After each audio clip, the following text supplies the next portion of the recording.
Hello everyone, greetings to you all. Good morning or good afternoon or good evening to everyone wherever you are. How are you? I pray every one of you are doing well. And since the last video I had, especially regarding boxing, I am excited to make a video today, May 1st, 2026, the day before the big fight between the two Japanese gladiators, Naoya Inoue versus Junto Nakatani. I am excited and happy. It will be tomorrow. So it will be early morning here in United States. All right. And yeah, I will do my expectations and predictions on their fight. It is a fight between the two pound for pound elite, undefeated multiple division world champions.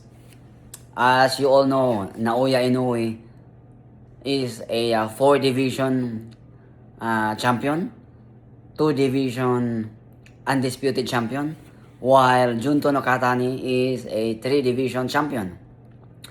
Both are undefeated and both are on the elite level as a fighter, and also both of them are on the top 10 from 1 to 10 pound for pound best fighters as of this day, May 1st, and of course tomorrow, May 2nd, 2026. Naoya Inoue, according to the Ring Magazine and ESPN and Yahoo Sports and any like the Sports Illustrated, they placed him as the number 2, if not number 1 pound for pound, the best in the world, while Junto Nakatani is being placed as number 6 pound for pound, the best in the world. So first, my expectation would be as being expected by the other boxing writers, that it will be a jump pack, and it is already published. It is a sold out 55,000 a seating capacity, sold out, and it will be an action full of action pack fight. I will not be surprised if there will be knockdowns or multiple knockdowns. I won't be surprised if there will be a knocked out result. All right. And what else? I would expect there will be an offer, whoever the winner tomorrow, an offer to fight against another pound for pound elite undefeated champion. The name is Jesse Bam Rodriguez, or the WBO champion in 126 pounds, Rafael Espinosa. Pardon me if I'm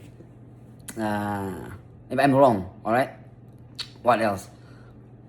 And my prediction would be,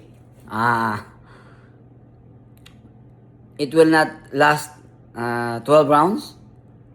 Okay, I would say maybe around 8 to 9 rounds. There will be a stoppage by a knockout or TKO. All right, referee stop the fight. Due to the fact that both of them are warriors, meaning they can brawl and they want to brawl. They really want to fight, right? And aside from that, my prediction would be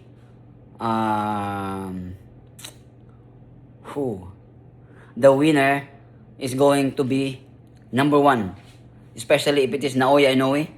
He will surely like nailed in the coffin as a number 1 pound for pound, replacing great heavyweight pound for pound champion Alexander Usyk.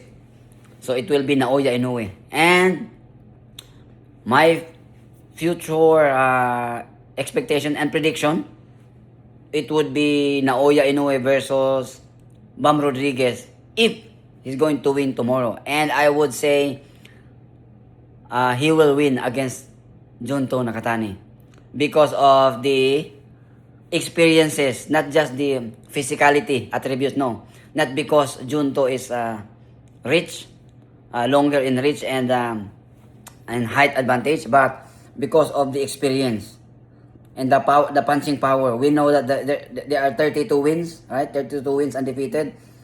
But the power impact, the impact of their punching power is different. And the skill level, Naoya Inoue has more experience when it comes against fellow pound for pound elite comparing to Junto Nakatani. Alright? And I think that should be it. See you tomorrow on the fight night or fight day. That would be early morning here in the United States.